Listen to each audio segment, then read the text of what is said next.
मित्रांनो, शालिनी भक्तिसागरमध्ये तुमचे मनपूर्वक स्वागत आहे। तर मित्रांनो, आज आपण या व्हिडिओच्या माध्यमाने ऐकणार आहोत भविष्य पुराण। तर भविष्य पुराण तर तसं 2 दिवस झाले आलेलं आहे, पण आमच्या बाजूमध्ये लग्न होतं, तर हळदी आणि लग्नाचा एवढा वाजा जोरात होता, तर मला म्हणजे भविष्य पुराण वाचणं आणि समजवणं तुम्हाला शक्य नव्हतं, त्यामुळे मी काही तुमच्यापर्यंत पोहोचवलं नाही। तर स्तोत्र 11 वेळा आणि स्तुती 11 वेळा विष्णूंची आणि 108 नावं भगवान विष्णूंचे असा व्हिडिओ आलेला असेल, तर तो सुद्धा मी कसा तरी केला, कारण एवढा आवाज होता डीजेचा की पुरं घर दन करत होतं आणि मला अशी उत्सुकता होती की मी केव्हा भविष्य पुराण वाचू आणि तुमच्यापर्यंत पोहोचवू। तर आज या व्हिडिओच्या माध्यमाने भविष्य पुराण खूप छान आहे। भविष्य पुराणमध्ये ज्या महत्त्वाच्या उपासनेचे वर्णन आणि महत्त्वाचे कोणते व्रत आहे, महत्त्वाचे मंत्र आणि कोणत्या म्हणजे व्रत केल्याने आपल्याला काय पुण्यफळाची प्राप्ती होते, या भविष्यामध्ये आपल्या जीवनामध्ये कुठले चांगले बदल होतात, याबद्दल संपूर्ण जानकारी दिलेली आहे। 18 पुराणांमध्ये सर्वात महान असं पवित्र पुराण भविष्य पुराण। आतापर्यंत आपले बरेच काही पुराणं शालिनी भक्तिसागरवर येऊन गेलेले आहेत, तर शालिनी भक्तिसागरवर कुठले कुठले पुराण आलेले आहेत ते आपण जाणून घेऊया। तर मित्रांनो, शालिनी भक्तिसागरवर श्री गणेश पुराण येऊन गेलेले, कालिका पुराण येऊन गेलेले, विष्णू पुराण येऊन गेले, श्री देवी भागवत पुराण येऊन गेले, शिव महापुराण येऊन गेलेले, श्री लिंग पुराण येऊन गेले आहे। तर असे हे पुराण शालिनी भक्तिसागरवर आतापर्यंत आलेले आहेत। काही छोट्या मोठ्या कथा आलेल्या आहेत, बऱ्याच काही माहिती या चॅनलला येऊन गेलेली आहे। तर आज आपण भविष्य पुराण ऐकणार आहोत। तर कोणी चॅनलला नवीन आले असेल तर लाल बटनवर सबस्क्राईब करा, ऑलवर क्लिक करा, जास्तीत जास्त जणांना शेअर करा। कुठून कोणत्या गावात तुम्ही माझा हा व्हिडिओ ऐकत आहोत, आपल्या गावाची कमेंट्स नक्की करा। 18 पुराणात भारतीय संस्कृती आणि धर्मतत्वाचे सामान्य जनासाठी विद्वान महर्षींनी संकलन केलेले आहेत। हे पुराण नीती, सदाचार आणि सतचरित्र यांचे शिक्षण देणारे सेतू हिमाचल शिक्षक म्हणजे ही पुराणे आहेत। पुराणांना सर्व शास्त्रांना प्रथम ब्रह्माणा स्मृतम उत्तमम सर्व लोकानां सर्व ज्ञानोपपादकम म्हणजेच ब्रह्मदेवाने समस्त शास्त्राच्या प्रथम पुराणे अवलोकन केलेली आहेत, कारण जगात सर्वश्रेष्ठ ज्ञान देणारी आणि सर्व पापांचे नाश करणारी ही पुराणे होय। ही पुराणे मुळात ब्रह्मदेवाने निर्माण केलेली आहेत आणि व्यासांनी त्यांना ग्रंथरूप दिलेले आहेत। या 18 पुराणात श्री भविष्य पुराणाचा उद्देश भविष्यात घडणाऱ्या घटनाचा व्यक्तीचा निर्देश हा प्रमुख आहे। यात भारताच्या मध्यकालीन इतिहासातील अनेक घटना व व्यक्ती यांची नोंद आलेली आहे। अनेक शहरांची व्यक्तींची उत्पत्ती यांची नोंद सुद्धा आलेली आहे। शहरांची व व्यक्तीची उत्पत्ती, कार्यनिर्देश, प्राचीन देव दानवांना पुराणकारांनी जोडून अतियोक्ती आणली असेल। भविष्य पुराणाचा दृष्टिकोन यामुळे समजतो। गृहिणी धर्म विषयांना पुराणकार येथे विसरलेले नाही आहेत। तर हे भविष्य पुराण म्हणजे आपल्याला या जीवनामध्ये भविष्यामध्ये जे काही आपण मुलाबाळांचं भविष्य बनवू, त्यामध्ये सर्वात महत्त्वाचे कथा, महात्मे, व्रत आणि मंत्र कुठले आहेत, तर ते इथे व्यासांनी सांगितलेले आहे। भगवान नारायणाला म्हणजे साक्षीदार करून ह्या ब्रह्मदेवांनी सर्व पुराणे निर्माण केलेली आहेत। तर कुठले कुठले 18 पुराणे आहेत, तर 18 पुराणे श्री विष्णू पुराण, श्री मत्स्य पुराण, श्री वामन पुराण, श्री कुर्म पुराण, ब्रह्मवैवर्त्य पुराण, श्री ब्रह्म पुराण, श्री नारद पुराण, श्री गरुड पुराण, श्री वराह पुराण, श्री वायू पुराण, श्री अग्नि पुराण, श्री देवी भागवत पुराण, श्री मार्कंड्य पुराण आणि श्री पद्म पुराण, श्री स्कंद पुराण, शिव पुराण, लिंग पुराण आणि भविष्य पुराण अशी ही 18 पुराणे आहेत। यात उपकरणे 7 उपकरणे पुराणे आहेत। तर 7 उपपुराणे कोणती आहेत? 7 पुराणे श्री ब्रह्मांड पुराण, श्री विश्वकर्मा पुराण, श्री गणेश पुराण, श्री नृसिंह पुराण, श्री कल्की पुराण, श्री कालिका पुराण, श्री दत्तात्रय पुराण। तर ही 7 उपकरणे आणि 18 पुराणे। जर जो कोणी नुसते 18 पुराणांचे श्रवण पठण करतो, या 7 पुराणांचे उपपुराणांचे श्रवण पठण करतो, तरी सुद्धा त्याचे सर्व पापांचे पर्वतच्या पर्वत ब्रह्महत्येसारखी पापे जळून भस्म होतात आणि आपल्याला वैकुंठ लोकाची, शिवलोकाची प्राप्ती होते। यमयातना आपल्याला होत नाही। जो खूप भाग्यवान आहे, खूप भाग्यवान आहे, ज्याच्या पदरी खूप खूप काही जन्माचे पुण्य जमा झालेले असेल त्यालाच पुराणे श्रवण पठण करायला मिळेल. सहजासहजी पुराणं कोणालाच श्रवण पठण करायला मिळत नाही. जो खूप त्याच्या पदरी अनेका जन्माचे पुण्य ज्याने जमा केलेले आहेत त्याच्याहून भाग्यवान कोणी नाही, कारण की तो पुराणे श्रवण करतो. आजच्या कालावधीत या भविष्य पुराणानुसार या भविष्यामध्ये आपल्या मुलांच्या भविष्य सुधारण्याच्या याच्यात पुराणं ऐकायला कोणाला वेळ नाही, कोणाला 2 मिनिटं मंत्र बोलायला वेळ नाही, कोणाला लेट उठतात, रात्री ड्युटीला जातात, सूर्यनारायणाला नमस्कार करायला वेळ नाही, तुळशीला पाणी घालायला वेळ नाही. तर कारण या टायमामध्ये, या कलियुगामध्ये वेळ, समय, कोणी पण काय म्हणतो मला वेळ नाही, तो म्हणतो मला वेळ नाही. जो पुराण कथा ऐकतो तो खूप भाग्यवान असतो, कारण तो थोडा वेळ काढून पुराण ऐकतो. त्याहून भाग्यवान कोण असेल बरं? म्हणून ह्या पुराणांचे श्रवण पठण केल्याने सर्व पापांचे तर नाश होतेच, पण आपले घर सुद्धा पवित्र होते, आपल्या मुलाबाळांची प्रगती होते, यश, कीर्ती, मान सन्मान वाढतो. जो जिथे जातात तिथे त्यांना कीर्तीच कीर्ती मिळते आणि महालक्ष्मी ही स्वतःहून आपल्या घरी विष्णू भगवानला घेऊन चालून येते. अशी ही भविष्य पुराणाच्या कथा आपण या व्हिडिओच्या माध्यमाने ऐकूया. जर तुम्ही देवघरात या घरात कुठं ऐकत असणार, एक पाण्याची बाटली जवळ ठेवून घ्या, एक तेलाचा दिवा, एक तुपाचा दिवा, 2 अगरबत्ती. तर त्या 2 अगरबत्तीतली थोडीशी राख चिमूटभर त्या पाण्यात टाकायची. ते पाणी आपल्या घरात संपूर्ण शिपडायचे. आपल्या घरात फुलझाडं असेल त्यांना टाकायचे, स्वयंपाकघरात द्यायचे, मुलांना प्यायला द्यायचे, कारण ह्या पुराणांचं पाणी अमृत समान असतं, साक्षात अमृत आहे असे समजावे. कारण पुराणं तुम्ही जे श्रवण पठण करत आहोत आपल्या मुलांच्या प्रगतीसाठी, तुम्हाला म्हणजे यश येईल यासाठी ह्या पाण्यामध्ये खूप ताकद असते, पॉझिटिव्ह ऊर्जा असते आणि जी काही शक्ती असते ती पाण्यामध्ये जागृत असते खेचण्याची. म्हणून पाण्याची बाटली एक नक्की ठेवा, ग्लास ठेवा, झाकून ठेवा आणि काही पाल वगैरे फिरेना याची तुम्ही म्हणजे काळजी घ्यायची. तर म्हणून बाटली सांगते मी, प्रत्येक वेळेस बाटलीला झाकण लावलं म्हणजे ती सेफमध्ये राहते. आणि तुम्ही ते पाणी असं एका साईडला बी ठेवून दिलं, पुराणं ऐकताय त्यावेळेस, आणि बाटली ठेवली, तर ते हर पुराणांचं पाणी ऐकून एकत्र जमा करा. म्हणजे सर्व तीर्थांचे, जसे आपण 12 तीर्थांचे पाणी एकत्र एका बाटलीत जमा करतो तसे ह्या सर्व पुराणांचे पाणी एका बाटलीत जमा करा. म्हणजे ते तीर्थ समान होऊन जाईल, अमृत समान होऊन जाईल. तर आता आपण भविष्य पुराणाला सुरुवात करूया. श्री गणेशाय नमो नमः. श्री भविष्य पुराण अध्याय 1, अध्याय 2 छोटे छोटे अध्याय आहेत, तर मध्ये बोलणार नाही, डायरेक्ट थंबनेलवर लिहून देईल, कारण कथा समजमध्ये येत नाही तशाने. मंगलाचरणम. श्री गणेशाय नमो नमः. वक्रतुंड महाकाय सूर्यकोटी समप्रभ निर्विघ्नं कुरु मे देव सर्वकार्येषु सर्वदा. ओम सरस्वती नमः. महाकाली महालक्ष्मी महासरस्वती त्रिगुणात्मक आई साहेब राजराजेश्वरी की जय हो. महालक्ष्मी माता की जय हो. रेणुका माँ, तुळजापुर की माँ, सप्तशृंगी माँ, कोल्हापूर की महालक्ष्मी माता की जय. भगवान नारायणाला नमस्कार असो, देवी सरस्वतीला नमस्कार असो, तसेच श्रेष्ठ मानवांनाही सर्वांना मी नमस्कार करते. माधवाला पण नमस्कार करते, माझ्याहून सर्व मोठे असतील त्यांना पण मी नमस्कार करते.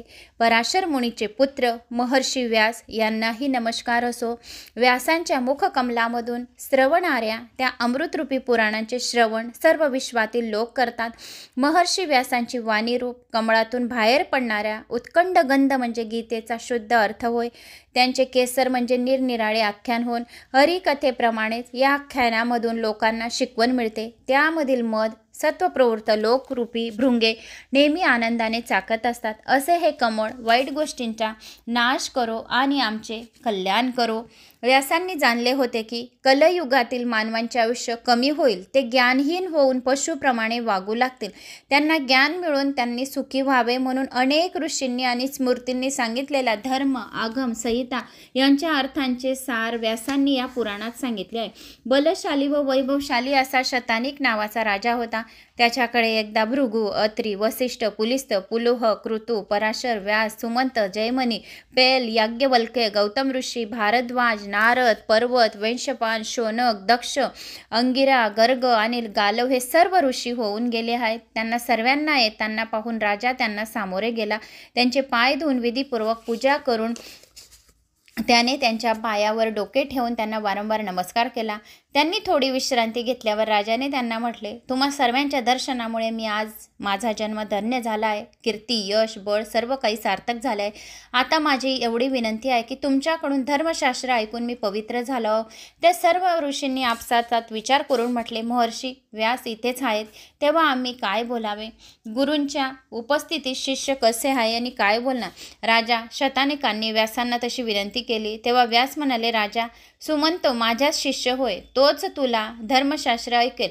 राजापूर्वी तुझ्या वडिलांना वैश्यपान मुनींनी महाभारत सांगून ब्रह्महत्येचे पातक नाहीसे केले होते, त्याप्रमाणे तुझे पाप व भीती नष्ट करतील. जो कोणी हे पुराण ऐकेल त्याची सर्व पापे जळून भस्म होतील आणि त्यांच्या मनातील भीतीसुद्धा नाहीशी होईल. असे हे अद्भुत शास्त्र म्हणजे भविष्य पुराण आहे. त्याप्रमाणे राजाने सर्व शास्त्रांचे महापंडित असे सुमंत मुनींना विचारले. सुमंत मुनी म्हणाले, सर्वसामान्य लोकांना धर्म, अर्थ, काम आणि मोक्ष मिळवता येईल, त्याच्या पापातून त्यांची सुटका होईल असे पुराण मी तुम्हाला सांगतो. असे हे भविष्य पुराण आहे, जे नुसते ऐकल्याने अश्वमेध यज्ञ केल्याचे पुण्य लाभून सूर्यलोकाची प्राप्ती होईल. एक शब्द सुद्धा ऐकला तरी सुद्धा सर्व पापांचे त्यांचे नाश होईल. अर्धा मिनिट, एक श्लोक, एक तास, पाऊण तास, एक शब्द ऐकल्याने सुद्धा अश्वमेध यज्ञ केल्याचे पुण्यफळाची प्राप्ती होईल, सूर्यलोकाची प्राप्ती होईल. हे पुराण ब्रह्मदेवाने सांगितले. हे पुराण म्हणजे कल्याणकारी, अतिश्रेष्ठ असून त्यामुळे ज्ञान वाढेल, यश वाढेल, धनधान्य वाढेल आणि मोठे पुण्य प्राप्त होईल. यात केलेल्या कर्माचे गुण व दोष सांगितले आहे आणि असून सर्व लोकांनी नेहमी कसा आचार करावा ते सांगितलेले आहे. तर असे हे पुराण. सुमंत मुनी म्हणाले, राजा हे पुराण 5 लक्षणी आहे आणि त्यांची पर्व 5 आहे. ब्रह्मपर्व, वैष्णव पर्व, शैव पर्व, त्वाष्ट पर्व, प्रतिसर्ग पर्व ही त्या 5 पर्वाची नावे आहेत. पुराणात 5 लक्षणे असतात. या पुराणातील लक्षणे म्हणजे सर्ग, प्रतिसर्ग, वंश, मन्वंतर, वंशानुचरित होत. पुराणात 4 वेद, त्यांची 6 वेदांग, मीमांसा, न्याय, विस्तार, पुराण, धर्मशास्त्र अशा सर्व मिळून 14 विद्या असतात. त्यात आयुर्वेद, धनुर्वेद, गांधर्व आणि अर्थशास्त्र मिळून 18 विद्या होत. सर्वांनाच आद्य सर्ग म्हणजे भूतांचा सर्ग होय. सुरुवातीस सारे जग तमोभूत होत म्हणजे प्रकाशहीन आणि गुणहीन, अतर्क व झोपेत असल्याप्रमाणे निश्चल होते. या भरून राहिलेल्या तमाचा नाश करणारा परमेश्वर प्रकटला. तो अव्यक्त, अग्राह्य, सूक्ष्म, सनातन, अचित्त असून चराचर व्यापून राहिला. तो षडविषक, पुरुषोत्तम, भास्कर म्हणजे परब्रह्म होय. परब्रह्मा प्रकटल्यानंतर त्याने प्रथम पाण्याने भरलेली सृष्टी तयार करून त्यास वीर्य निर्माण केले आणि या वीर्यातूनच देव, दानव, मानव इतर उत्पन्न होणार होते. मग परब्रह्म अग्निज्वालांनी वेढलेल्या सुवर्णदंडाच्या रूपात केला. त्याने 4 मुखी ब्रह्मदेवाचा अवतार घेतला. ब्रह्मदेवाला क्षेत्रज्ञ, पुरुष, वेदा, शंभू व नारायण देखील म्हणतात, कारण नार म्हणजे पाणी, ते ज्याचे पाहिले. अयन म्हणजे निवासस्थान, तो नारायण, तोच अंड्यामधून मधुल तत्वामध्ये व्यक्त होतो. आद्य अंड्याचे त्याने 2 तुकडे केले आणि त्या दोन्ही साह्याने आकाश व जमीन निर्माण केली. त्यानंतर 8 दिशा, वारुण स्थानाची निर्मिती केली. महत्व तत्वापासून अहंकार, त्यापासून सत्व, रज, तम हे 3 गुण निर्माण केले आहे. या 3 गुणापासून पंचमहाभूते, त्यापासून 3 गुण निर्माण झाले. हे 3 गुणापासून पंचमहाभूते व त्यापासून सर्व सजीवांचे शरीर तयार झाले. त्या शरीरात आत्म्याने प्रवेश केल्यावर शरीर सजीव झाले. जोपर्यंत शरीरामध्ये आत्मा नव्हता तोपर्यंत मृत होते आणि शरीरामध्ये आत्मा प्रवेश झाल्यावर अनेक विकार निर्माण होतात. पद्यसनात बसवलेल्या ब्रह्मदेवाने पंचमहाभूते, जीव व देहधारी देव बनवले. नंतर वेद, वेळ, ग्रह, ऋती, नद्या, सागर, धर्म, अधर्म निर्माण करून प्राण्यांसाठी सुख, दुःख इत्यादी द्वंद्व योजन ठेवली. या सर्व दंडांचा तो उपयोग घेतो. ऋग्वेद व वसिष्ठ यांच्या पूर्वेकडील मुखातून बाहेर पडले. तसेच दक्षिणेकडील मुखातून यजुर्वेद, याज्ञवल्क्य, पंचीम मुखातून सामवेद, गौतम आणि उत्तर मुखातून अथर्ववेद आणि शौनक ऋषी उत्पन्न झाले.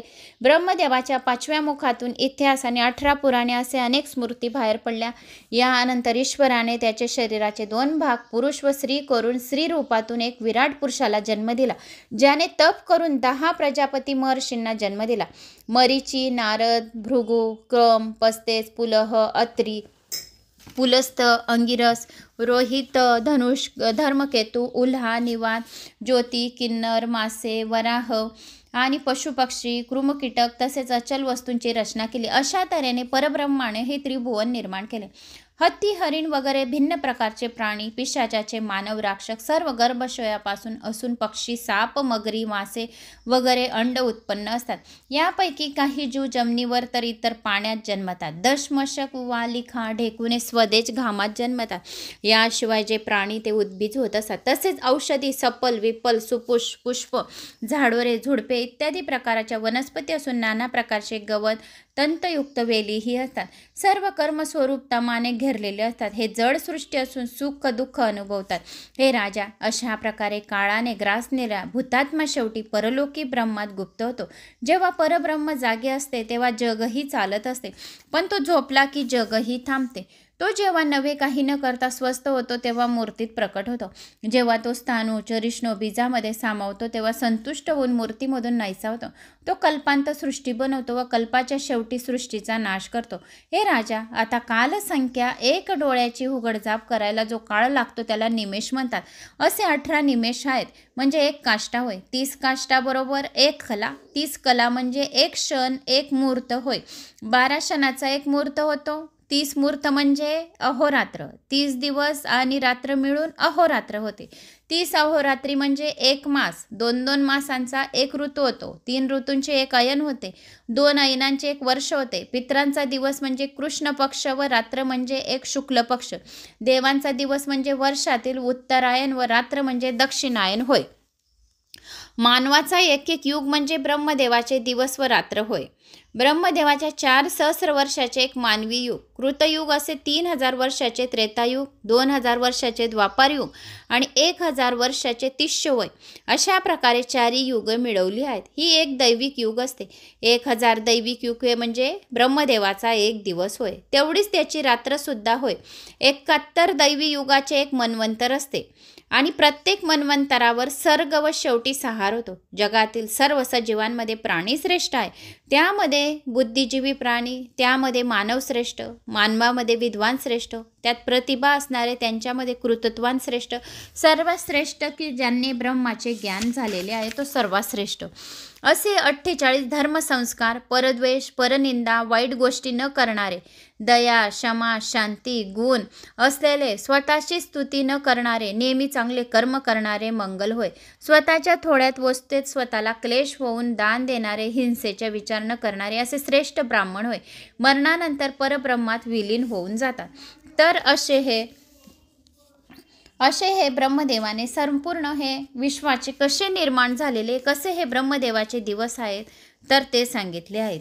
या अध्यायात अगदी गर्भधारण संस्कारपासून सर्व संस्कार मी तुम्हाला सांगतो असे म्हणून सुमंत महर्षी शतानक राजा सांगू लागला. स्वाध्याय, व्रते, होम हवन, योग अभ्यास व विद्याभ्यास, यज्ञ, महायज्ञ संस्कारामुळे शरीर शुद्ध होऊन दिव्य बनते. गर्भाधारण, पुसवन, सीमंतोत्रयन, जातकर्म, अंत्रप्राशन, चुडा, मुंज, वैज्ञिक, गार्भिक इत्यादी असे संस्कार आहेत. नवजात बालकांची नाळ कापण्याआधीच त्यांचे जातकर्म करतात, म्हणजे त्याची पत्रिका तयार करून भविष्य वर्तवतात की त्याचे भविष्य काय आहे. हिरण्य, मधु, उंची, मध व तूप पितात. नंतर त्यांचे नामकरण हे 10, 12, 18 दिवसाचे किंवा महिन्याचे झाल्यावर पुण्यकारक तिथीवर, शुभ मुहूर्तावर, चांगले नक्षत्र 3 गोष्टी पाहून करतात. त्याला घरातून बाहेर नेण्याचा विधी 12व्या दिवशी किंवा 4 महिन्यानंतर करावा. त्याच्या अन्नप्राशनाचा विधी 6 महिन्यांनी करावा. चुडा कर्मसंस्कार 1ल्या व 3ऱ्या वर्षात करावा. बालकांची मुंज त्याच्या 5, 6, 8, 11, 12व्या वर्षी करावे. तर त्यांचे लग्न 16व्या वर्षीच्या आधी करू नये. हे बलशाली अशा शतानिक राजा, मी आता अन्नग्रहणाचे संकेत सांगतो. जेवण करण्याआधी व नंतर आचमन करावे. नेहमी समोरच्या अन्नाची प्रार्थना करावी व त्यास नावे न ठेवता प्रसन्न मनाने ते खावे. जेवणाला कधीही नावे ठेवू नये. अन्नपूर्णा माता नाराज होते. दुसऱ्याचे उष्ट अन्न कधी सुद्धा खाऊ नये. म्हणजे आधीच्या जेवणाच्या वेळी ताटात उरलेले तसेच जेवताना उठावे लागले तर परत त्याच ताटातले अन्न खाऊ नये. मध्ये जर जेवता जेवता उठले तर त्याच ताटाचे अन्न कधीही खाऊ नये. कधीही जास्त जेवू नये. उष्टे तोंड व खरगटे होत असताना इकडे तिकडे जास्त फिरू नये. केव्हाही जेवण केल्यानंतर लगेच पाणी प्यावे. उष्ट तोंड व खरगटे हात असताना इकडे तिकडे मुळीच फिरू नये. पवित्र जागा राखून भोजन केल्यास सुख लाभते आणि महालक्ष्मी प्रसन्न होते. तर सावित्रीचे महात्म्य मी तुला सांगतो. सुमंत ऋषी म्हणाले, हे महाभाऊ, अशा शतानक राजा, आता प्रणवाचा अर्थ ऐक. सावित्रीचे महात्म्य उपनयन संस्काराविषयी सांगतो. विवाह गुरुजवळ करावा किंवा घरातच अग्नीला प्रदक्षिणा घालून करावा. गुरुने शिष्याची मुंज करून त्याला पवित्र राखणे, शुद्ध आचरण करणे याविषयी उपदेश करून अग्निकार्य संध्याविधेयी शिकवावा. चांगल्या शिष्यांना उत्तरेस तोंड करून आचमन करायला लावावे. ब्रह्मचारी शिकवावी. शिष्यांनी साधे अल्प कपडे घालून मन एकाग्र करून शिक्षण करावे. गुरुच्या पायाची पूजा त्यांचे अध्ययन सुरू होण्याआधी व संपल्यानंतर करावी. डाव्या हाताने गुरुच्या डाव्या पायास, उजव्या हाताने उजव्या पायास स्पर्श करावा. वेदनाच्या आधी नंतर प्रणवाचा उच्चार करावा. प्रजापतीने 3 वेदातील अकार, उकार, मकार तसेच भूर्स्व यास एकत्र करून ओम तयार केला आहे. त्याने या सावित्री रुचीच्या पादाचे काढलेले जणू दूधच म्हणजे होम. ओम हे अक्षर असून हे सर्वात मोठे तप होय. जो कोणी निस्ता ओम ओम असं सुद्धा बोलतो तरी तो खूप मोठा तपस्वी होतो आणि त्याचे सर्व इच्छा कामना पूर्ण होतात. तर ओम या शब्दामध्ये खूप ताकद आणि पॉवर आहे. सावित्री पलीकडे काहीच बाकी नाही. तप, होम, दान, क्रिया निरंतर अक्षय होय. जागपाक यज्ञ विधी यज्ञापेक्षा जपरूपी यज्ञ श्रेष्ठ होय. जपाने सिद्धी प्राप्त होते. जो कोणी कुठलाही मंत्र जपतो त्याच्याने सिद्धी प्राप्त होते घरामध्ये. आणि सूर्योदयाच्या पूर्वी अपरा अथवा प्रांतसंध्या आणि सूर्यानंतर परसंध्या अथवा सायं संध्या करावी. सावित्रीचा जप करावा. पाण्याजवळ जाऊन अथवा जंगलात राहून सावित्रीचे अध्ययन करावे. शास्त्रोक्तपणे रोज केवळ एकच रुचेचा अभ्यास केला तरी फलदायी होतो. अग्नीची नेहमी सेवा करावी. बुद्धिवान मनुष्याने दुसऱ्यांना विचारल्याखेरीज अजिबात मध्ये बोलू नये. जो मध्ये बोलतो तो मूर्ख समजतो. जर 2 जण बोलत आहे तर मध्ये कधीही बोलू नये. सर्व काही ज्ञान असून त्याने समाजात 4 चौकासारखे आचरण करावे. जेथे धर्म, अर्थ, काम, मोक्ष दोन्हींचा अभाव आहे त्यांनी पदरही जेथे होत नाही. ज्या ठिकाणी त्याने स्वतः जवळची विद्या दुसऱ्याला देऊ नये, कारण चांगले बी वाईट जमिनीत पेरणे निष्फळ होय. त्याऐवजी आपली विद्या बरोबर घेऊन वेळ आल्यास त्याने मरणही पत्करावे. आपल्याहून श्रेष्ठ पुरुषांसह एकाच अंथरुणावर या बैठकीवर बसू नये. उलट त्यांचे आगमन झाल्यावर उठून उभे राहावे आणि त्यास नमस्कार करावा. नमस्कार करताना म्हणावा, मी अमुक नावाचा असून आपणास अभिवादन करत आहे. त्याने देखील नमस्कार करणाऱ्यास आशीर्वाद द्यावा. अभिवादन शब्दाने विष्णू व शंकराचे पूजन केले जाते, कारण विष्णू स्वरूप असून वाद्यामी शिवस्वरूप आहे. ब्राह्मण, क्षत्रिय, वैश्य, शूद्र रस्त्यात भेटल्यास त्यास कुशल, कल्याण, आगम, आरोग्य विचारावे. पुत्र, मित्र, बहिणींना नेहमी स्वतःच्या आत्म्याप्रमाणे समजावे. कोणी प्रवास संपून परतल्यास त्याने त्या जातीतील स्त्रियांना पूजावे. धन, बंधता, अवस्था, कर्म, विद्या या गोष्टी मान्यतेची स्थाने होय. अतिवृद्धी, शूद्रही मान देण्यास योग्य होय. रस्त्यात अतिवृद्ध आहे, रोगी आहे, ओझे घेतलेला आहे, स्त्री सनातक आहे, राजा त्यांना बाजूला होऊन वाट द्यावी. सनातकांनी राजानेही मान द्यावा. जो ब्राह्मण शिष्यांची मुंज करून त्याला रहस्य, कल्प यास वेद शिकवतो त्याला आचार्य म्हणतात. जो वेदांग आणि वेदांचा एकदा भाग शिकवतो तो उपाध्य होय. जो निषेक आदी कार्य करून दुसऱ्यांच्या द्वारा शिकवतो तो गुरु असून जो अग्निध्येय, अग्निहोष्ट, पाकयज्ञ वृद्ध होऊन करतो त्यास रुक्त म्हणतात. आचार्यापेक्षा पिता व पित्यापेक्षा माता श्रेष्ठ होय. पित्याहून ब्रह्मज्ञान देणारा श्रेष्ठ होय. आपल्या कर्तव्यात कसूर न करणाऱ्या, वेद, यज्ञ यावर विश्वास असणाऱ्याच्या घरीच भिक्षा मागावी. गुरु, बांधव व स्वजातीय यांच्या घरी भिक्षा मागू नये. गुरुची नक्कल व निंदा कधीही करू नये. कुणी निंदा करीत असेल तर ती निंदा ऐकू नये. त्याचे सुद्धा आपल्याला पाप लागते. हे राजेंद्र, आतापर्यंत मी ब्रह्मचर्याने कसे वागावे ते सांगितले होते, तर आता तुला महात्म्य सांगतो. ब्रह्मांडाची उत्पत्ती आणि वर्णन याची कथा ऐकूया. राजा धर्म याने विचारले, श्रीकृष्णा, हे विश्व कसे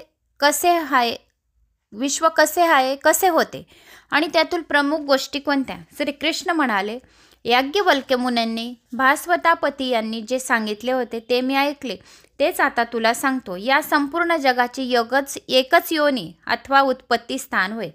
तेच ते राहते. त्यामुळे पाण्यात दिसणाऱ्या चंद्राप्रमाणे ते दिसते. ब्रह्मा, विष्णू, वृषांक या 3 देवता सत्पुरुष होत, पण त्यांची नावे व कर्म भिन्न असली तरी स्वरूप एकच आहे. प्रक्रिया, अनुषांग, उपोद्घात, उपसंहार हेही 4 चरण आहे. आणि याप्रमाणे अव्यक्तातून बुद्धी, बुद्धीतून अहंकार, अहंकारातून त्रिगुणात्मक विश्व कसे निर्माण झाले ते त्यांनी सांगितले. आणि ते म्हणाले, तनु मात्रा 5 प्रकारची असते आणि सात्विक अहंकारातून निर्माण झालेली असते. त्यातूनच पंचमहाभूते व जग निर्माण होते. त्यामुळे जग जेव्हा नष्ट होते तेव्हा भूतात्मक महान विष्णू ज्यात शयन करतो त्या सागरात तेथेच आणि अनुशयन करतो. सृष्टी व शक्ती यांनी बनवलेल्या तो 2 भागात होतो. एक भाग भूकपाल होतो आणि दुसरा भाग नभ होतो.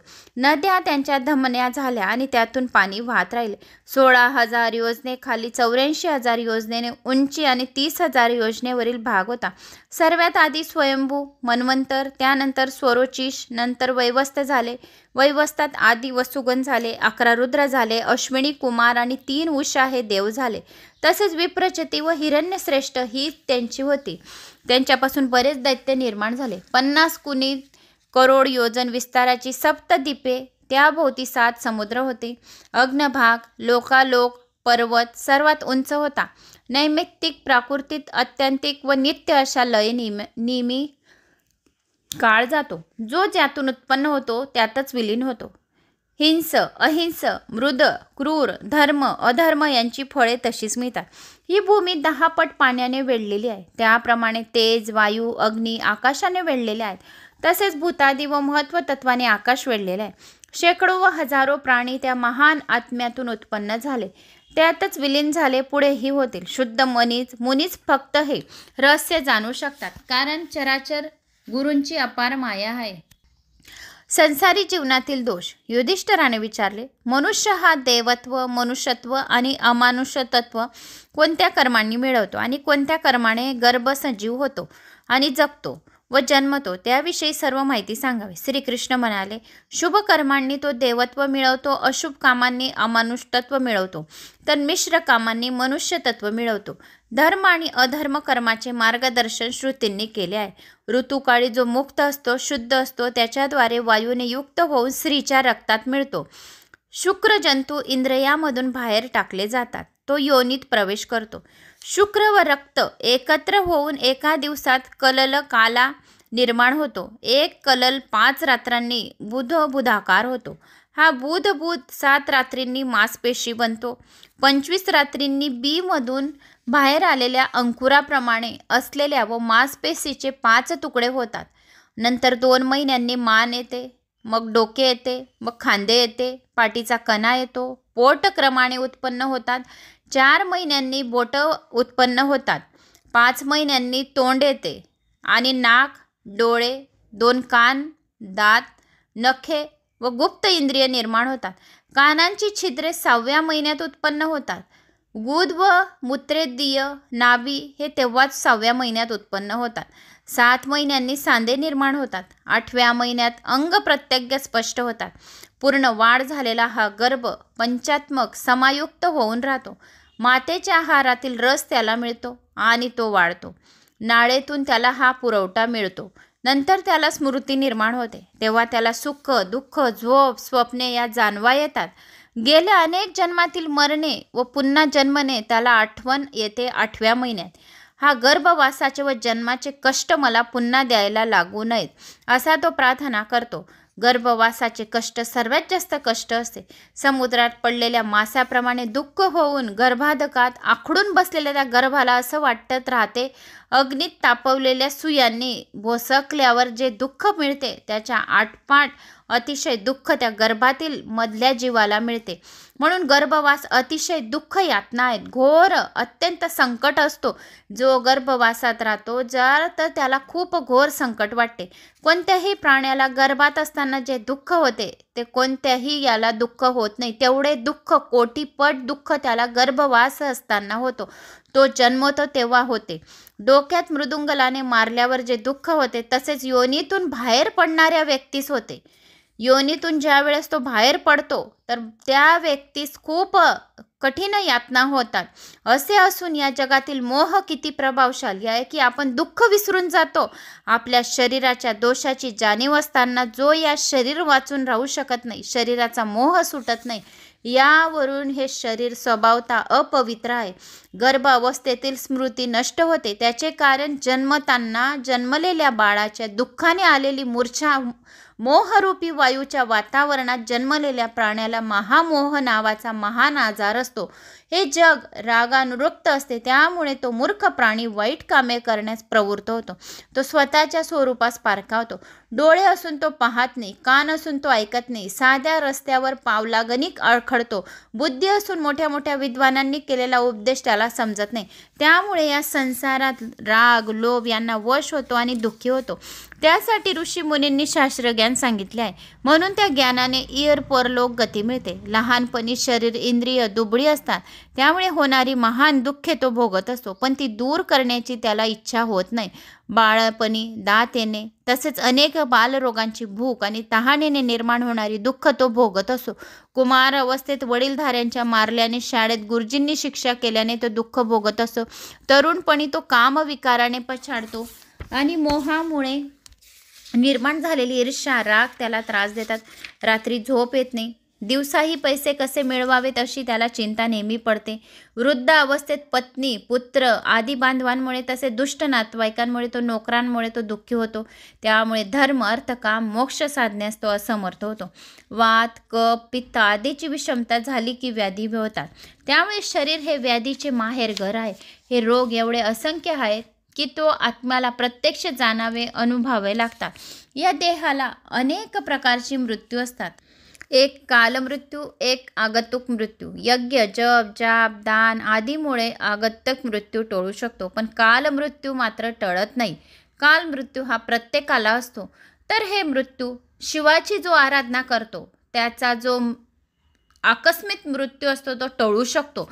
जो शिवाचे ओम नमः शिवाय या मंत्राचा जप केल्याने आपल्याला मृत्यू केवढाही मोठा मृत्यू असतो तर तो टळू शकतो. ओम नमः शिवाय या मंत्राच्या खूप ताकद आहे, पॉवर आहे. जो शिवलिंगाची पूजा अर्चना करत राहतो, या शिवलिंगाला धूप अगरबत्ती जाळत राहतो, शिवलिंगाला पंचामृताने अभिषेक करत राहतो, त्याचा मृत्यू टळू शकतो.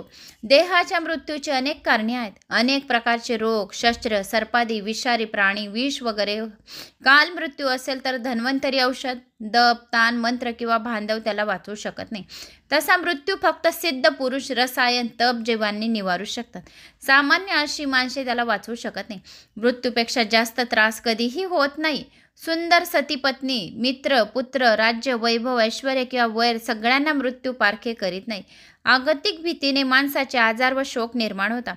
त्यातच त्याचे अर्धे आयुष्य निघून जाते. जीवनाच्या शेवटी अनेक कष्टयुक्त मरण याला मिळते. शेवटी त्याला खूप यातना भोगाव्या लागतात. कर्माप्रमाणे अनेक कोटी जन्म त्याला मिळतात. साप बेडकाला गिळत असतो तेव्हा बेडूक जसे ओरडतो तसा मरणारा प्राणी आक्रोश करत असतो मधून. जसा बेडकाला गिळत असतो, साप जसा बेडकाला गिळत असतो, तसा बेडूक जसे ओरडतो मरण्याच्या वेळेस, तसा मनुष्य हा मृत्यूच्या वेळेस ओरडत असतो. तर सभोवर असलेल्या बांधवामध्ये दीर्घ गरम श्वास घेत तोंड उघडे टाकून तो पडलेला असतो. वारंवार कुशी बदलत असतो, हातपाय झाडत असतो, झाडत तो पडलेला असतो. तो खाटेवर असेल तर जमिनीवर झोपायची इच्छा होते आणि जमिनीवर असेल तर खाटेवर पडायची इच्छा होते. मृत्यू जवळ आल्यावर तो विवश होऊन जातो. त्याला कसलीच लाज वाटत नाही. मलमूत्राने तो लिडबिडलेला असतो. कधी तो पाणी मागतो. त्याची टाळू घसा होठ कोरड पडतात. त्याच्या घशात घरघर होते. त्याचा जीव पाण्यातल्या गवताच्या पात्याप्रमाणे दुसऱ्या देहात जाऊन पोचतो. जुन्या शरीराची त्याग करतो. अशा रीतीने सुरुवातीस दुःख व मध्ये दुःख, शेवटी ही दुःख कोणत्या प्राण्याच्या वाटेला येते ही दुःख परंपरा ही स्वाभाविकच आहे. तर हे संपूर्ण ज्ञान या भविष्य पुराणामध्ये माणसांची मानवांची कसे त्यांचे दुःख यातना आहेत तर या भविष्य पुराणामध्ये आणि कुठल्या आपण पूजा पाठ केली, कोणते मंत्र जप केले, या कोणते हे व्रत वैकल्प्य आहे या भविष्य पुराणामध्ये तर ते हे मानवांनी केले पाहिजे असे हे सांगितले आहे. वर्तमान आणि भूतकाळातील दुःखांकडे जो लक्ष देत नाही, अज्ञ तर कधी विरक्त होत नाही. अत्यंत आहाराने किंवा अनाहाराने देखील दुःख होते. त्याचप्रमाणे जीवन कष्टमय आहे. अन्न खाऊन भूक नावाची व्याधी तात्पुरती शमते. भूक सर्व बळ खाऊन टाकते आणि प्राणी मरतो देखील. जेव्हा संपत्तीची खूप वाढ होते तेव्हा त्याला मोहून टाकते, त्याला ताप देते, म्हणजे संपत्ती देखील कष्टमय होय. ती सुख देत नाही. जास्त संपत्ती राहिली तर ती सुख देत नाही. जो नेहमी निस्पृह्य असतो तोच सुखी राहतो. हेमंत ऋतूत थंडी, ग्रीष्म ऋतूत ऊन, वर्षा ऋतूत पाऊस यामुळे दुःख यातना भोगावे लागतात. विवाहाच्या वेळी गर्भाच्या उद्यानात प्रस्तुती यावेळी देखील दुःख असते. संतानापासून अनेक दुःख भोगावे लागतात माता पित्यांना. गृहाश्रमात गायी मेल्या, शेते उजाड झाली, बैल पळाले, पाहुणे आले, अनेक चिंतांचे दुःख या मानवी जीवनात भोगावे लागतात. कुटुंबाच्या चिंतेने श्रुत, शिलवान, गुणी माणसं कच्च्या माठात ठेवलेल्या पाण्याप्रमाणे पांजरून नष्ट होतात. धनाच्या अभिलाषाने लोभी माणसे आपसासात कुत्र्याप्रमाणे झगडतात व बांधवांचा वधही करतात. जो या दुःखाच्या कारणाचा तिरस्कार करतो तो निर्भय होऊन सुखाने राहतो. भक्षण करणे, हिंसा करणे, असे वाईट केल्याने, दुसऱ्यांची धनसंपत्ती लुबाडणे ही कामे केल्याने आपल्याला खूप मोठे पातक लागते. महादेवाचा जो द्वेष करतो, विद्वानांचे धन चोरून घेऊन जातो, दारू पिणे, कसलीही चोरी करणे, गुरुपत्नीशी संभोग करणे ही महापातके होय. महापातकांशी सुसर्ग येणारा ही महापातकी होय. काम, क्रोध, मद, लोभ, मत्स्य, अहंकार, द्वेष यांच्या अंमलाने जो विद्वानाला मारतो तो महासंग होय. ब्राह्मणाला बोलावून जो दान द्यायला काहीच नाही असे म्हणतो तोही तसाच पापी राहतो. जो आपल्या विद्येच्या अभिमानाने इतर विद्वांना पराभूत करण्यातच भूषण मानतो तोही तसाच पापी होय. आपल्यात नसलेले गुण स्वतः चिकटून घेतो आणि आपणच आपल्याला चांगले म्हणतो तसा तो गुरुजनांचा विरुद्ध ब्रह्मघातक समजावा. जो आपलीच तारीफ आपल्या तोंडाने करतो तो ब्रह्मघातक होय. दारी आलेल्या तहान व भुकेने व्याकुळ असलेल्याला जो अन्न पाणी देत नाही तो ब्रह्मपातकीचा अधिकारी असतो. कोणाचेही वाईट शोधून काढणारा, या कोणातही दोष काढणारा, त्याच्या लपलेल्या दोषाची चर्चा करणारा, लोकांना उद्योग उत्पन्न करणारा मनुष्य ब्रह्महत्येचा पातक त्याला लागते. गायीच्या जलपानात अडथळा आणणारा देखील तसाच महापापी होतो. दुसऱ्यांचे दोष नीट माहीत नसताना तो टवाळकी करतो, चहाडती करतो, दुसऱ्यांचे दोष माहिती नाही आणि त्याचा दोष आहे असे सांगत राहतो तो महापापी होय. विद्वान, देवता, गायी यांच्यात कार्यास येणारी जमीन जो हडप करतो तो ब्रह्मघातक होय. यज्ञ करण्याच्या अग्नी विझवणे, मात्यापित्याचा त्याग करणे, खोटी साक्ष देणे, मित्राचा वध करणे, गायीच्या मार्गात अडथळा आणणे किंवा ग्राम जाळणे, घरे जाळणे ही महापातके महाघोर आणि दारू पिणे एवढी वाईट आहेत. बैलांना जो खच्ची करतो, मरणाऱ्या गायीला जो मारतो महापातकी होय. जो अनाथ आहे, जो अडचणीत आहे, तसेच बालक, वृद्ध, अशक्त, रोगी माणसांना जो दयाबुद्धीने मदत करीत नाही तो महामूर्ख होय. शेळ्या, मेंढ्या, म्हशी पाळणारा, समुद्रात प्रवास करणारा, वेश्य, क्षत्रियासारखा व्यापार करणारा पंडित अधम होय. शिल्पकार, वैद्य, सुवर्णकार, नट बनवलेले पंडित अशांची मैत्री करणारे विद्वान नरकात जाण्यास योग्य होय. आपल्या अधिकाराचा दुरुपयोग करून लाच करणारा, अन्यायपूर्व शासन करणारा, दुसऱ्याला दिलेले दान हडप करणारा हे लोक नरकात जाऊन पडतात. परक्या स्त्रीला पळवून नेणारा, तसा माणसाचे रक्षण करणारा महाघोर पापी होय. जो राजा निर्दोष माणसाला चोर ठरवतो, शिक्षा करतो, तो उलट चोर असणाऱ्याकडे कांडोळा करतो तो राजा नरकात जातो. तेल, तूप, अन्न, पेय, मध, मांस, दारू, आसवे, गूळ, ऊस, मीठ, पालेभाज्या, दही, कंदमुळे, फळे, गवत, लाकूड, फले, पाने, औषधी, काशांची भांडे, उपवन, छत्र आणि शकट, आसन, झोपण्याची वस्त्रे, ताम्रशिश्र, त्रयू, काच, पाण्यातून उत्पन्न झालेले पदार्थ व शंख आदी लोकरी किंवा श्रुती वस्त्रे, रेशमी वस्त्र, पट्टे, जाड भरडी वस्त्रे किंवा केलेल्या पापाचे समर्थन तन मन वाचा या कोणत्याही प्रकाराने करतो तो महापापी होय. तर हेच फळ त्याला मिळते. तर श्रीकृष्ण म्हणाले, आधी पापी व पुण्यवान लोकांना लाभणाऱ्या गती ऐका. आता पापी व पुण्यवान लोकांना कोणत्या गती लाभतात? मृत्यूनंतर सर्व पापी लोक यमलोकात जातात. सर्व तेथे काही बघणारे जाणारे चित्रगुप्त असतात. तर ते कसे यमदूतांना सांगतात. त्यांच्या साह्याने प्राण्याच्या शुभ आणि अशुभ कर्माचा काळविषयी विचार केला जातो. हा सर्व विचार चित्रगुप्त करतो. कोणत्याही प्राण्याला एकदा तरी यमासमोर जावे लागते. शुभ कर्म करणारे सौम्य चित्त असून दयाळू आत्मे चांगले मार्गाने यमाकडे जातात. तर पापी पुरुष कठीण मार्गाने यमाकडे जातात. ज्या प्राण्यांनी विद्वानांना वस्त्र पादुकाचे दान केले असेल त्यांना यमाकडे जाण्यासाठी चांगला अश्व मिळतो. अन्नदान करणारा सुखाने यमाकडे जातो.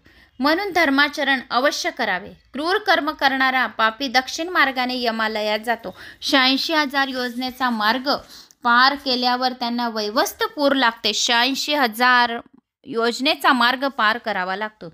या उलट शुभ काम करणाऱ्याने ते फार जवळ भासते. पापी आत्म्याच्या मार्गात मोठे काटे व सूर्याप्रमाणे धार खडक लागलेले असतात. मोठे मोठे खड्डे असतात. लोखंडी सुया त्याला यमदूत टोचत असतात. प्रचंड वृक्षांनी घेरलेले पर्वत तापलेल्या अग्नीला त्यांना उड्या मारायला लावतात. खोल दर्या, गरम वाळू, तीक्ष्ण शंख, तसेच काही ठिकाणी गरम पाणी, सिंह, लांडगे, भयंकर दंश करणारे कीटक, त्यांना मोठमोठे अजगर त्यांना भयानक यातना देतात. विषारी श्राप, भयंकर प्राणी त्रास त्यांना देण्यासाठी बसलेले असतात. तसेच भयंकर धूळ, वादळे, मोठे पाषाण, कोणताच आसरा न घेता जावे लागते. विजा पडत असतात. बाणांचा वर्षाव सुरू असतो. दारुण उल्कापात होत असतो. तीक्ष्ण आयुध्याचा वर्षावही चालू असतो. खारट पाण्याचा पाऊस पडत असतो. त्यातून कोठवणारा हवा वाढू लागतो. त्यामुळे पाप्यांची शरीरे सुकून कुडकुडू लागतात आणि त्यांचे सांधे कटाकटा मोडून त्यांना जनावरांना खायला देतात. अशा प्रकारे दुःखाने परिपूर्ण आणि जखमी अवस्थेत हे पापी मूर्ख लोक यमासमोर जाऊन उभे राहतात. म्हणजेच यमदूत त्यांना जबरदस्तीने यमाजवळ नेतात. एकाएकी पापात्मा केलेल्या पापाचा पश्चाताप करीत वस्त्रहीन अवस्थेत सुकलेले होठ, घसा, टाळू आणि दुर्बल शरीर अशा अवस्थेत खूप भीतीने भुकेने ग्रासलेले साकळ्यांनी बांधलेले यमासमोर खेचला जातो. त्यांना यमदूत मारित असतात. त्यांच्या शरीराचे अजून हात काल करीत असतात. यमदूत उभे असतात. त्यांची पाळी आल्यावर गुद्दे यमासमोर त्यांना आणतात. सौम्य मार्गाने येणारे पुण्यवान आत्मा यमाकडून पूजले जातात. त्यांच्या पुण्याईने यम त्यांना शांत आणि सौम्य दिसतो. पण पापी लोकांना मात्र तो भयंकर मोठ्या दाढांचा, वाकड्या भुवांचा, दाढीमिशी असलेल्या, होठ फडफडत असलेल्या, 18 हातांचा, क्रोधपूर्ण काळ्या काजळांचा ढिगासारखा, अनेक शस्त्र घेतलेला, गर्जना करणारा एका रेड्यावर बसलेला दिसतो. प्रलय काळाच्या अग्नीप्रमाणे त्याच्या भोवती तेज असते. यमदूतही तसेच भयंकर तऱ्हेची शस्त्रे घेतलेली असतात. यमदूतांनी त्याला मारले की जायबंदी होय, तो बेशुद्ध पडतो. थंड वायूच्या स्पर्शाने तो पुन्हा शुद्धीवर येतो. तेव्हा त्याला नरकाच्या समुद्रात फेकून दिले जाते. जमिनीच्या खाली 28 प्रकारचे नरक सप्ततळांच्या शेवटी आहेत.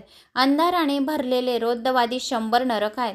त्या नरकामध्ये केलेल्या पापांची प्रायश्चित्ते म्हणून थरथरेच्या यातना भोगाव्या लागतात. प्रत्येक नरकात विचित्र यातना मिळतात. त्या अनेक वेळा भोगाव्या लागतात. शरीर मात्र संपतो, आत्मा नाही बदलत. शरीर संपते, आत्मा तोच राहतो. जे शरीर जी पापे केलेली आहेत ती कर्मामुळे त्यांना हे फळ मिळतात. जमिनीवर हे पापी पुन्हा जन्म घेतात, पण त्यांच्या पापाप्रमाणे जन्म त्यांना मिळतो. उदाहरणार्थ विविध प्रकार गवत अशा अनेक जन्मातून दुःख अनुभव घेतो. प्राणी, कीटक जन्म घेऊन कृतकर्माचा फेरा संपून मनुष्याचा दुर्लभ जन्म मिळतो. अशा प्रकारे कर्माचे हे जाळे फार अद्भुत होय. त्यामुळे मिळणाऱ्या गतीही विचित्र असतात. स्वर्गात सर्व प्रकारचे सुखाचे साम्राज्य असते आणि स्वतःच्या पुण्यप्रभावामुळे पुण्यवान आत्मे ती सुखी भोगतात. पुण्य संपले की जे काही थोडे पाप केले असेल त्याबद्दल नरकवास भोगतात आणि पुन्हा जमिनीवर जन्म घेतात. शरीरात रोग, अनेक बाधा घर करतात. म्हणून शरीर चांगले असताना पुण्य धर्माचरण करावे. वार्धक्य आलाय तर शरीर अस्वस्थ होऊन काहीच करण्याची शक्ती राहत नाही. म्हणून नंतर पुण्य करू नये आणि म्हटल्याने आटोपलेच. हे शरीर नाशवंत आहे, त्यामुळे आयुष्यातले एक एक दिवस निघून जातात. आयुष्य व्यर्थ जाते. मृत्यू कधी येईल हे नक्की सांगता येत नाही. म्हणून हे आयुष्य असते त्यावेळी चांगले कर्म करावे, पुराण कथा वाचाव्या. पुराणे ऐकल्याने आपल्याला यमदूत हात लावत नाही. आपल्याला शिवाचे दूत, विष्णूचे दूत हात लावतात. म्हणून पुराणे नेहमी श्रवण पठन करावे असे श्रीकृष्ण भगवानाने सांगितलेले आहे की या पुराण कथा खूप महान आहेत. तर या पुराण कथाचे जो कोणी श्रवण पठन करतो त्याला हजारो लोकांपर्यंत विष्णू लोकात आणि वैकुंठ लोकात राहावे लागते. तर अशा या पुराण कथा आहेत. तर युधिष्ठिर मग म्हणाले, हे मधुसूदना, हे कृष्णा, ब्रह्मा, विष्णू, महेश, गौरी, गणपती, दुर्गा, सूर्य आणि अग्नी, सोम वगैरे देवतांची कोणती व्रते आहेत त्या तिथीच्या क्रमाने आम्हाला संपूर्ण सांगा. तिलक व्रताचे महात्म्य सांगा. त्यावर श्रीकृष्ण म्हणाले, ढाक आणि अशोक वृक्षांनी सजवलेले वसंत ऋतूमधील शुक्ल पक्षातील प्रतिपदेस व्यवस्थित स्नान करावे. शुक्ल पक्षातील जो पहिला दिवस राहतो अमावस्येनंतर या पौर्णिमेनंतर प्रतिपदेस व्यवस्थित स्नान करावे. पुरुषाप्रमाणे स्त्रियांनीही पितरांना अर्घ्य द्यावे. शुद्ध अंतःकरणाने नदीकाठ, तलावापाशी अथवा घरीचही अर्घ्य द्यावीत.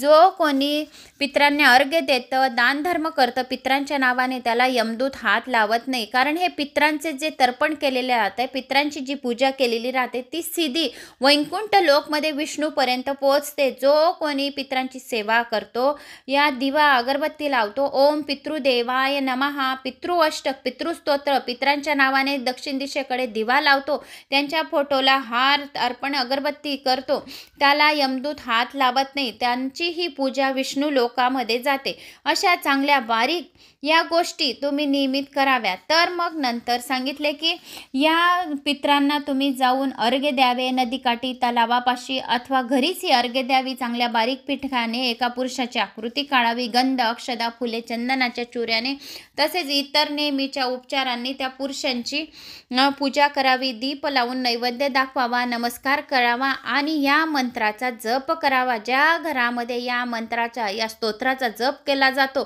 त्यांना कधीही पितृदोष लागत नाही. तर मंत्र कुठला आहे? ओम पितृदेवाय नमः, ओम पितृदेवाय नमः. हा मंत्र 108 वेळा जप करावा. दुसरा मंत्र संवत्सरोसी परिवत्सरो सीडावत्सरो बित्सोरोसी उषसस्त कलंपता, कलंपता मासास्त कलमतामृत वस्ते कल्पांताम संवत्सरेस्त कल्पत्ताम.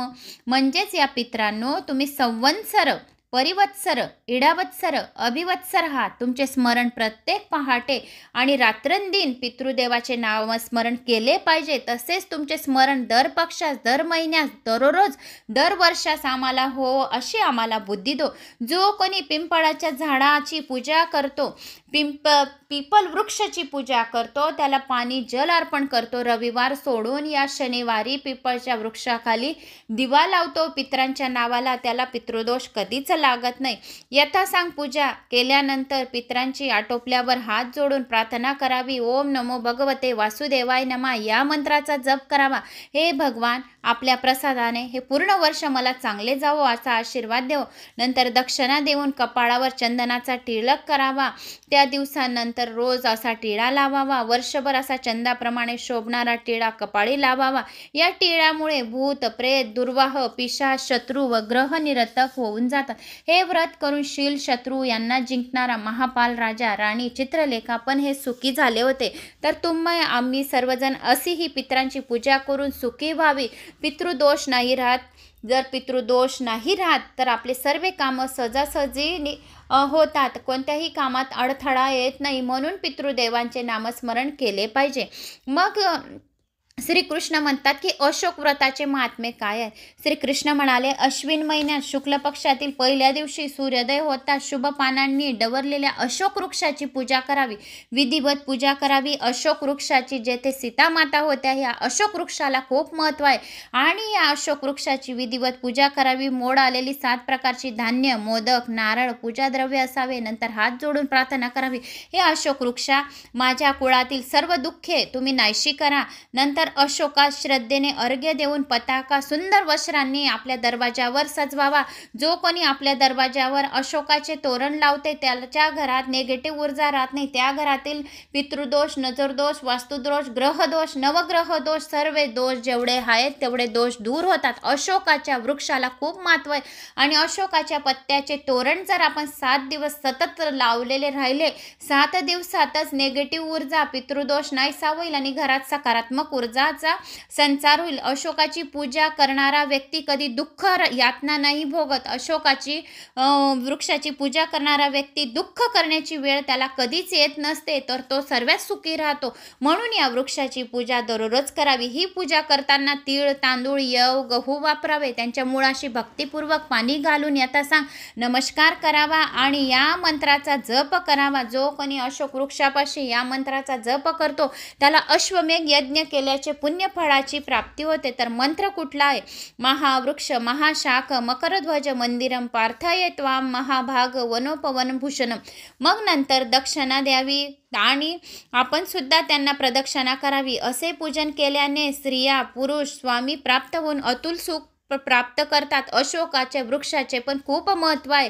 तर अशोकाच्या वृक्षाची पूजा केल्याने नरक यातना होत नाही, यमदूत हात लावत नाही, वैकुंठ लोकाची प्राप्ती होते असे दैमंतीला, नरलाजा आणि सतीदेवा वेदवतीला स्वाहा म्हणून सीताला आणि रामाला प्रणाम करावा आणि याच व्रताचे जसे तुम्हाला फळ मिळाले तसे आम्हाला मिळावी असे अशोकाच्या वृक्षापाशी प्रार्थना करावी. ब्रह्मतपो व्रताचे महात्मे. आता श्रीकृष्ण म्हणाले, संपूर्ण पापाचे हरण करणारे हे व्रत आहे.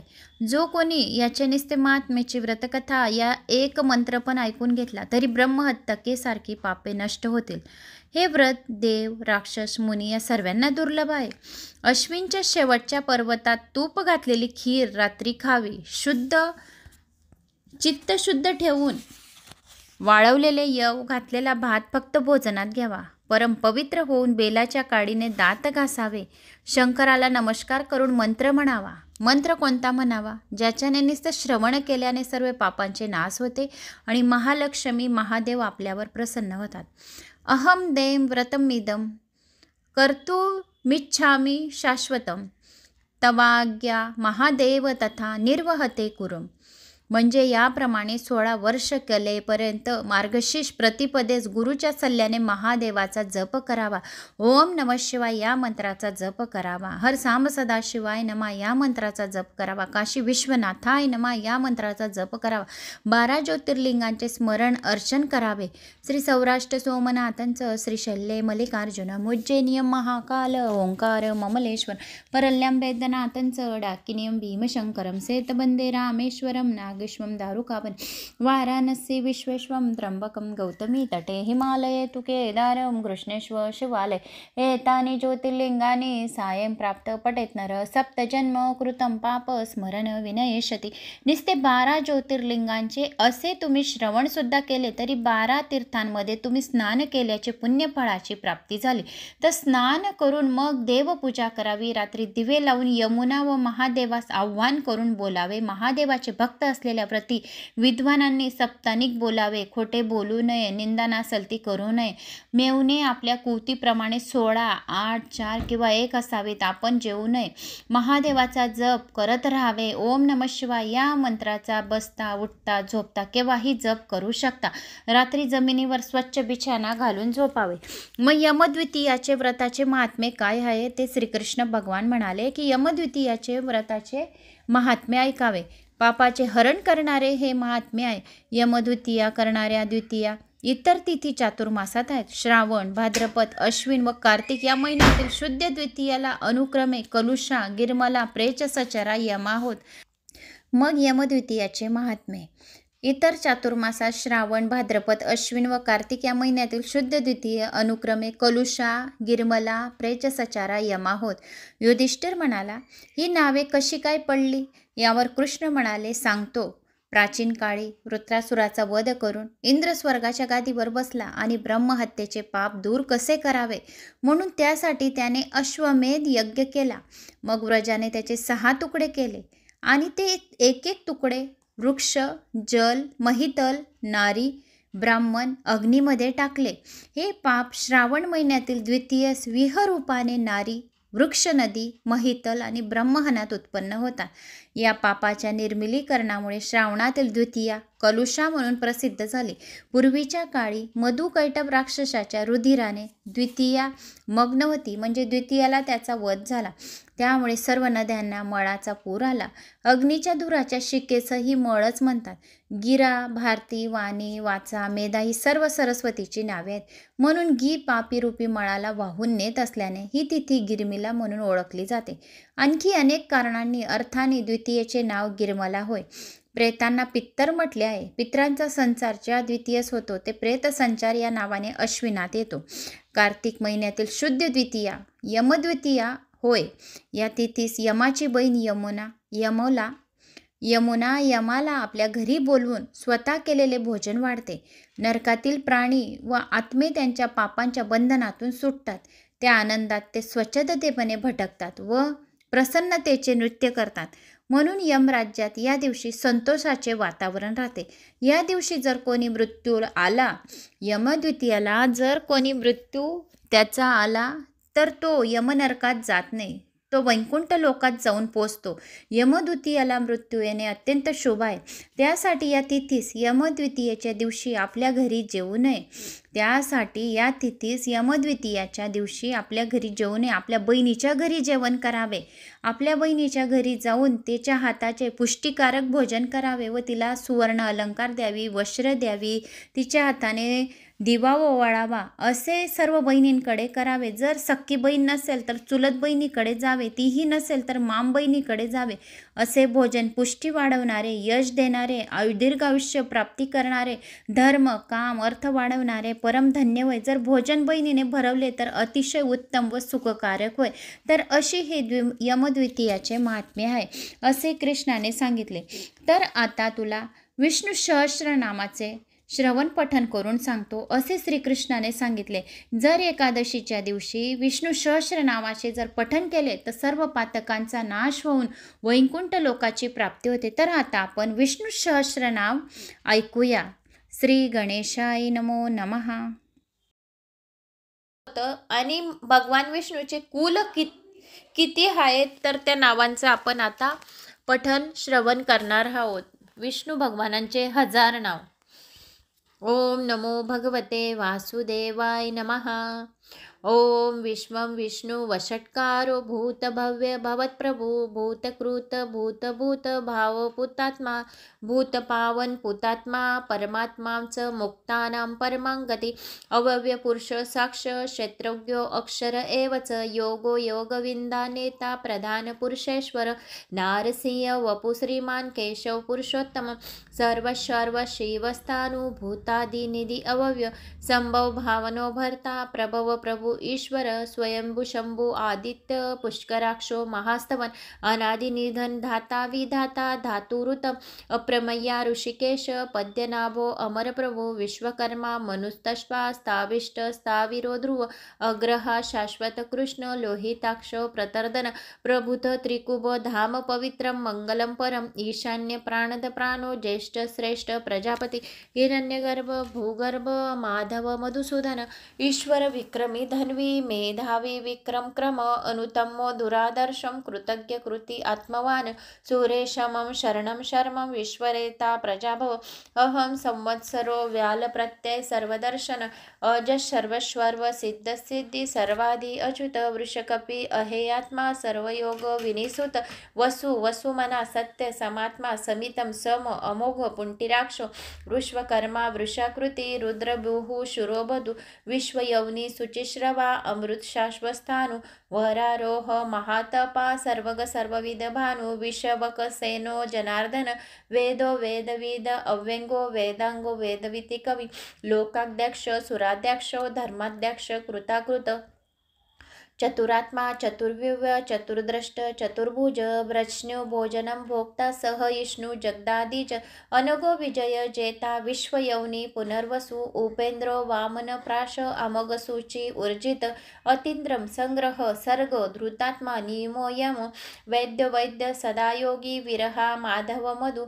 अतींद्रो महामायो महोत्सया महाबल महाबुद्धी महावीर्यो महाशक्ती महाधुती अनुद्दिश्य वपु श्रीमान अमेयात्मा महाद्रिदृक महेशवासो महीभर्ता श्रीनिवास सतांगती अनुरुद्ध सुरानंदो गोविंदो गोविंदापती मरीची दमिनो हंस सुपर्णा भुजगोतम हिरण्यनाभो सुतपा पद्यनामो प्रजापती अमृत्यू सर्वटंकसियं सनदाता संदिवानं स्थिरम् अजो दुर्मशन शास्तो विश्वात्मा सुरारिह गुरु गुरुतमो धाम सत्य सत्य पराक्रम निमिषो अनिमिषो स्तग्रवी वाचस्पती उदारती अग्रिणी ग्रामिणी श्रीमान्यायतो नेता समीरन सहस्रमूर्धा विश्वात्मा सहस्राक्ष सहस्रपात आवर्तनो निवृत्तात्मा सवृत सप्रमदन अहम सर्वतोको वही अनिलो धरणीधर सुप्रसाद प्रसन्नात्मा विश्वधौक विश्वभूक विभू सत्कर्मा सकृत साधु जहू नारायणो नर असंख्येयो अप्रमेयात्मा विशिष्ट श्रेष्ठ कृतसृची सिद्धदार्थ सिद्ध संकल्प सिद्धदी सिद्धी साधन वृषाही वृषभो विष्णु वृषपर्वा वृष यशोधर वर्धन वर्धमानस्य विविक्त श्रुतिसागर सुभुजो दुर्धरा वागमी महेंद्रो वसुदो वसु नैकरूप बृहदरूप शिपी विष्टी प्रकाशन ओजस तेजो द्युतिधर प्रकाशात्मा प्रतापन रुद्ध स्पष्टक्षरो मंत्र चंद्राशु भास्कर दूती अमृतोष शुद्वा भानु शशबिंदू सुरेश्वर औषध जगत सेतु सत्य धर्म पराक्रम भूत भव्य भवतनाथ पवन पावन अनल काम कामकृत कांतम काम काम प्रदा प्रभु युगाधिकृत युगावर्त नैकमायो महाशन अदृश्य व्यक्तरूपश्य सहस्रजित अनंतजित इष्टविष्ट शिश्रेष्ठ शिखंडी नौष वृक्ष क्रोध हा क्रोधकृत कर्ता विषबाहू मयीधर अच्युत प्रथित प्राण प्राणदो वासवनोज अपामम निधरष्टनम अप्रतम प्रीतिष्ट स्कंद स्कंदधरो धूर्यवर्दो वायुवाहन वासुदेव बृहद्भानु आदिदेव पुरंदर अशोक तारण तार शूर शौरी जनेश्वर अनुकूल शतावर्त पद्य पद्य निभेशन पद्य नामो अरविंदाक्ष पद्य गर्भ शरीरभूत महर्दि रुद्ध वृद्धतात्मा महक्षो गरुडध्वज अतुल शर्भो भीम समयोग्य हवीरहरी सर्वलक्षण लक्षण्य लक्ष्मीमान समंतिजय विशरो रोहितो मार्गो हेतु दामोदर सह महीधर महाभागो वेगवान अमिताशन उद्धव शोभन देव श्रीगर्भ परमेश्वरम करणम कारणम कर्ता विकर्ता गहनगो व्यवसाय व्यवस्थापन संस्थान स्थानदो ध्रुवो परिहृदि परमपष्ट तुष्टपुष्ट शुभेक्षण राम विरामो विरज मार्गो न्ययो नये अनय वीर शक्तिमता श्रेष्ठ धर्म धर्म विदुत वैकुंठ पुरुष प्राण प्राणद प्रणव कृतु हिरण्यगर्भ शत्रुघ्न व्याप्तो वायुर्दोषज ऋतु सुदर्शन काल परमेष्टि परिग्रहण उग्र संवंतरु दक्ष विषामा विश्वश दक्षिण विस्तार स्थावर स्थानु प्रमाण बीज मव्यम्य अर्थो अनर्थो महाकोशो महाभोगो महाधन अनिर्विर्ण स्थाविष्टो अभूधर्म व्यूपो महामक नक्षत्र नेमी नक्षत्री शमी श्याम न शमीहन यज्ञ युजो महेजश क्रतु संत्र संतागती सर्वदर्शी विमहात्मा सर्वज्ञ ज्ञानमुत्तम सुव्रत सुमुख सूक्ष्म सुघोष सुगध सुहत मनोहरी जितक्रोध वीरबाहु विदारण स्वपान स्वविशो व्यापी नैकात्मा नैक कर्मकृत वत्सर वत्सल वत्सी रत्नगर्भो धरेश्वर धर्मगूप धर्मकृद धर्मी सदसक्षर अक्षर अविज्ञात्मा सहस्राक्षु विधात्मा कृतलक्षण कबस्ते विनेमी स्तवस्त सिंहा भूत महेश्वर आदिदेवो महादेवो देवेश देवभूत गुरु उत्तरो गोपीकर्ता गोपता ज्ञानमय पुरातनम शरीरभूत भक्तो कपिद्रो भूरी दक्षिण सोमपो अमृतप सोम पुराजित पुरुषतम विनय जय सत्यसंदो दार्श सातवतापति जीव विनायिता साक्षी मुकुंद अमित विक्रम अभो निबंध निधीर रत्नंतम तात्मा महोदशोदिश्या अंतका अजो महार्य स्वाभायो जितमित्र प्रबोधन आनंद नंदनो नंद सत्यधर्मा त्रिविक्रम महर्षि कपिलाचार्य कृतज्ञ मेदनीपती त्रिपद स्त्री दशोध्याक्षो महाशृंग कृतांकृत महावराह गोविंद सुषेण कनकांगती गुहो गंभीर गहन गुप्तचक्र गदाधर वेदो स्वाजित कृष्ण दृढ संघर्षण अच्युता वरुण वारुण वृक्ष पुष्कराक्षो महामना भगवान महानंदी वनमाली हलायुध आदित्यो ज्योतिराध्य सहयिष्णु गतिसत सुधवा खंड परशु दारुण द्रविण पद द्विवी स्पृक सदृक व्यासो वाचस्पती अयोनिजे त्रिसामा सामग साम निर्वाण भेषज भिषक संन्यासकृत शम शांतो निष्ठा शांती परायण शुभांग शांती स्रष्टा कुमुद कौलेशय गोहित गोपिता गोपता वृषभाशु वृषप्रिय अनवंती निवृत्तात्मा संक्षेप्ता क्षेमकृत शिव श्रीवत्सक्षा श्रीवास श्रीपती श्रीमता श्रीवर श्रीद श्रीश श्रीनिवास श्रीनिधी श्रीविभावन श्रीधर श्रीकर श्रेय श्रीमान लोकत्रयाक्षय स्वक्ष स्वंग शतानंदो नंदी ज्योतिर्गणेश्वर विरिजात्मा विधियात्मा सत्कीर्षित न संशया उदीर्ण सर्वत चशुननिश शाश्वस्तर स्थिर भूषया भूषणो भीती विशोक शोकनाशनम अचिस्मर्चित कुंभो विशुद्धात्मा विशोधन अनिरुद्ध प्रतिरर प्रदुमिनमित विक्रम कालनेमी निहा वीर शौरी शूर जनेश्वर त्रिलोकात्मा त्रिलोकेश केशव केशिहारी कामदेव कामपाल कामकांत कृतातम पुरुषोत्तमम् अनिदश वृष्णु वीरो अंतो धनंजय ब्राह्मण ब्रहकृते ब्रह्मा ब्रहवर्धन ब्रहविद ब्राह्मणो ब्राही ब्रह्मज्ञ ब्राह्मण प्रिय महाकर्मा महाक्रमो महातेजा महारग महाकृत मयाज्वा महायज्ञ महाहवी स्तवं स्तिवतु प्रिय स्तोत्र स्थिती स्तोत्रारण प्रिय पूर्णपुरीयता पुण्य पुण्यकीर्ती रमणाय मनोजवस्वस्कीर्त वसुरतो वसुप्रदो वसुदेव वसुरसुमना हवी स्तदीस्कर्ती सदा सददती सत्परायण शूरसेनो यदुश्रेष्ठी सन्निवास सुयामनु भूतावासो वासुदेव सर्वासून निलय अनल दर्पया दर्पदो दृप्तो दुर्धर अतापरजिते विश्वमूर्ती महामूर्ती दीप्तमूर्ती अमूर्तिमान अनेकमूर्ती रव्यक्त शतमूर्ती शतानन ऐक नैक सैवकी यत तत पद्यनुतम लोकबंधू लोकनाथो माधव भक्तवत्सल सुवर्णवर्ण हेमांगो वरांग चंदनागती विरह विषम शून्य घृताशीर चल अमानी मानदो मान्य लोकस्वामी त्रिलोकध्रुक सुमेधा मेधजा धन्य सत्य मेधा धराधर तेशस्रुजा धृतीधर सर्वशस्त्र भृतावर प्रग्रह निर्ग्रह व्यग्र नैकशृग गदाग्रज चतुर्मुती चतुर्ब्राहो चतुर्श्रुतव्यः चतुर्गती चतुरात्मा चतुर्भाव चतुर्वेद वेदकपात समावतो अनिर्वात्मा दुर्जया दुरात्रिमक दुर्लभ दुर्गम दुर्ग दुरावासो दुरिहा शुभांगो लोकसारंग संतुस्तु वर्धन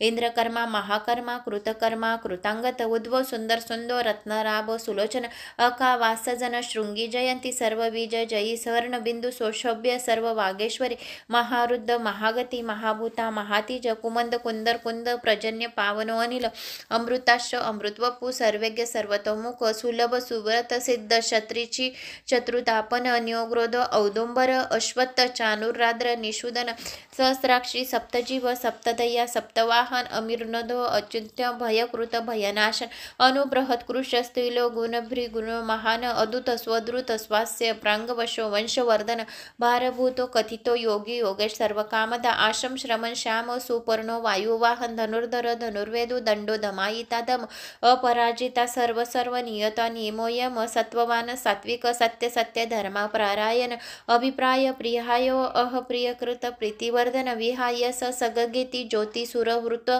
चुहूर्तु भृग विभू रवि विरोचन सूर्य सविता रविलोचन अनंत भूत भुग भोक्ता सुखदो नैकजो ग्रहज अनिर्वाण्य सदामर्षि लोकदिष्टान्मत सनातनम सनातनम कपिल कपिरव्यव्य सविस्त स्वस्तिकृत स्वस्ति स्वस्तिभृक स्वस्तिता दक्षिणी अरुंद कुंडली चक्री विक्रम ज्योति शासन सप्ताधिक सप्तसह शिशिर शर्वरीकर अकुर पेशला दशो दक्षिण शमिनावर विदितात्मा वीतभय पुण्य श्रवण कीर्तन उत्तर्णो दुष्टक्रिय पुण्य दुस्वप्न नाशनम विरह रक्षण सतो जीवन पर्यवस्ती अनंतरूप अनंतर्षी जीतमन्य बहापय चतुरक्ष गभीरात्मा विदोषो व्यादिशो धीश अनादिपूर्व लक्ष्मी सुवर रुचिरारंग जननो जन्म जन्म जन जन्मांदी भीमो भीम पराक्रम आधार निलयो धाता पुष्पहास प्रजागर